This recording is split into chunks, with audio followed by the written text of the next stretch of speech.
Avvalambor assalomu alaykum yolmog'iz. Sen qayerlardan kelib qolding bu yerga? Men osmondan uchib ketayotganimda Alifbe qo'shig'ini eshitib qoldim. Bu yerda nimalar bo'lyapti o'zi?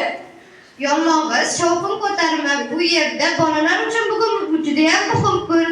Bolalar alifbe kitoblarini tugatib, savodli bo'lishdi. Kelsa ham bayramimizga qo'shil. Qani bu bolalarni bo'lmasa sinab ko'raylikchi?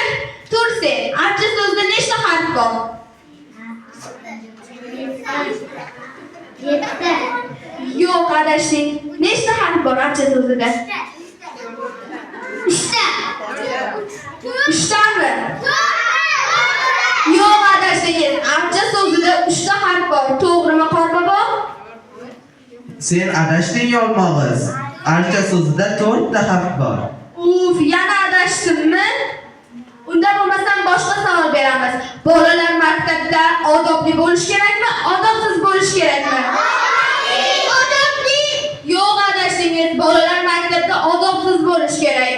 Ustozlar aytganini qilmaslik kerak. Ikki baholarga o'qish kerak, shundaymi?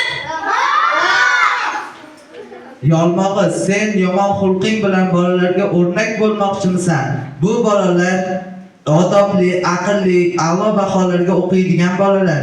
Seni bayramdan haydaymiz yoki muzga aylantirib qo'yamiz. Yo'q, unday qilmang, Qorbobo, meni kechiring. Bolalar, siz ham meni kechiring.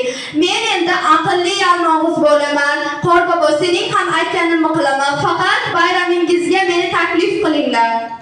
Mayli, qola qol, faqat aqlli, odobli yolmog'iz bo'lib tur.